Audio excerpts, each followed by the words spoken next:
basketball. I want to go back to one Team USA thing real quick here. And I want to talk about Jayson Tatum again, just because that was a very focal point for us leading up to the tournament. And then, of course, he got benched for the first game against Serbia. So that's another interesting plot line. If we do play Serbia later this week, what does that mean? Because since then, he's gotten 2 starts. So I don't know how we make sense of this.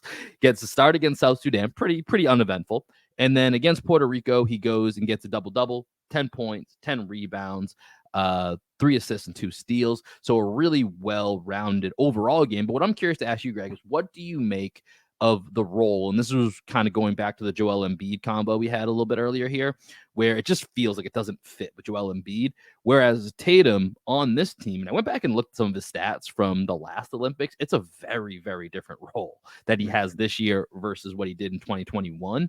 And he's really turned himself into just a big role player. He's doing all the dirty work on defense. He's rebounding. He's on offense, primarily just setting screens and finding the right time to cut to the basket.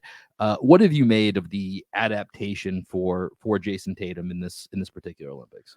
This is what I was so frustrated that he didn't play in that game, is because his all-around game has evolved to the point where he can be just a cutter, rebounder, and screen setter, and a great defender. And you're going to get a lot out of Jayson Tatum. He can guard 1 through 4. He can handle himself against certain 5s, as we saw in the finals. But it didn't make sense for me, for Team USA, to go with the 3-guard lineup. Also, like, you need to have a bigger team out there in international basketball, just with how physical the game is. And I think that Tatum's size and physicality has gotten to the point where you can't take him off the floor for an entire game. It's just crazy to me, because he's 6'8", 6'9", and he's one of the most well-rounded small forward, power forward hybrids in the league at this point. And it just never made sense for me to bench him with all the things that he can do aside from shoot, because his shot is just completely broken at this point. That would be one of my questions. Do we think by the end of this tournament, will Jayson Tatum hit a jump shot?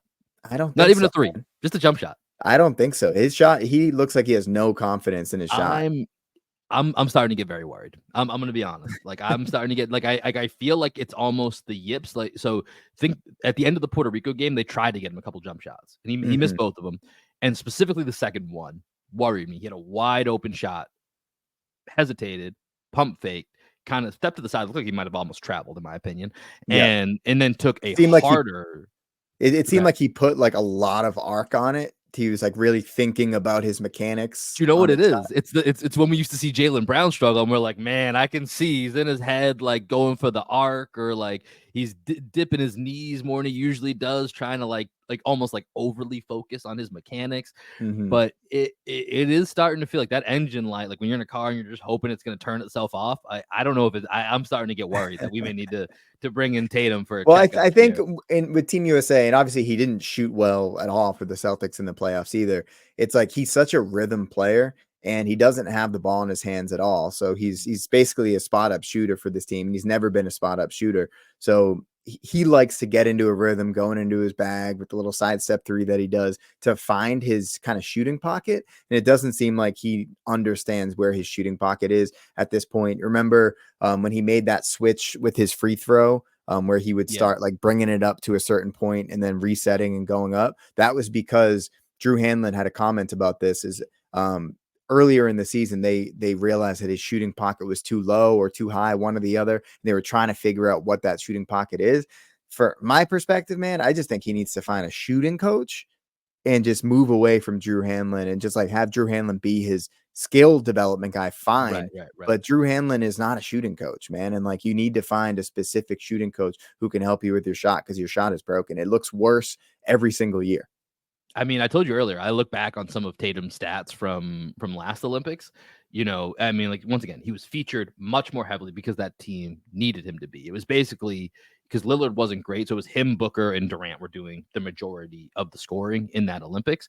But, you know, in the gold medal game, he went 8 of 14, 3 of 5 from 3, right? He was 3 of 5 from 3. He had another game where he was 5 of 10 from 3. And I'm looking at that and I'm like, man, this was Tatum last Olympics. This was 3 years ago, where, you know, he's getting, you know, 22 minutes, 23, 24 minutes. He's getting 10 to 14 shots a game, and he's taking, you know, 5 or 6 of them from 3 and hitting them at a good clip. And right now, the Jayson Tatum I watch, like I said, he's made himself the ultimate role player. He's took on almost a Derek White-esque persona in this Olympics. And so now him and Derek White are kind of like the super guys that are doing, all the little things that are connecting, different parts of this super team together. And it's just kind of crazy to think about, where that shot's at. And yeah, when we head into training camp, we get out of these Olympics, that's definitely going to be something I'm keeping an eye on as we get into the Celtics season. And hopefully between this will end this is gonna be mid-August when this tournament ends, and training camp, they're gonna be in Abu Dhabi, I think, by the end of September. So there's only about a month and a half probably before training camp starts up, and we'll see. It's definitely something that's a little bit concerning to keep an eye on.